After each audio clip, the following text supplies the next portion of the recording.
ঠিক আছে, 200 টাকা করে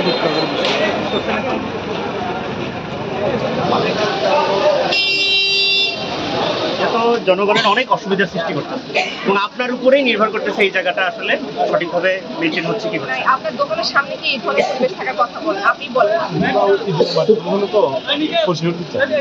কি ছিল? এটা তো আমরা আসছি পরে আপনি কিছু সরাইছেন তারপরে ড্রেনটার মতো পানি নেই তো, তো মানে অনেক মাটি তুলে প্রত্যেকদিন বসে করতে হয়, মানে এক দুদিন না করলে এভাবে জমে। না, এখানে কোনো মালামাল কোনো কিছু রাখা যাবে না।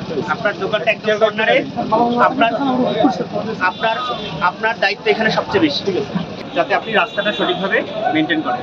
তৃতীয়বারে যখন আসবো তখন কিন্তু আপনাকে ডিলিং লাইসেন্স এবং এই ক্ষেত্রে যদি কোনো অনিয়ম পরিলক্ষিত হয় দুইটার শাস্তি একবার আপনাকে বসে তাদের সাথে একটা পরামর্শ করে এটা আপনি জানাবো আপনার সাথে বসবে আর কি স্যার 2 দিন মালগুলো দেখছি যে সপ্তাহে এক সময় লাগছে, স্যার 1 সপ্তাহ চাচ্ছেন।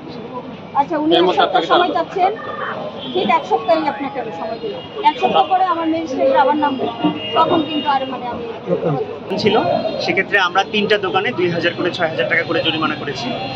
পরবর্তীতে যদি তারা এই আইন আবার না মানে সেক্ষেত্রে জরিমানার পরিমাণ এবং সংখ্যা দুইটাই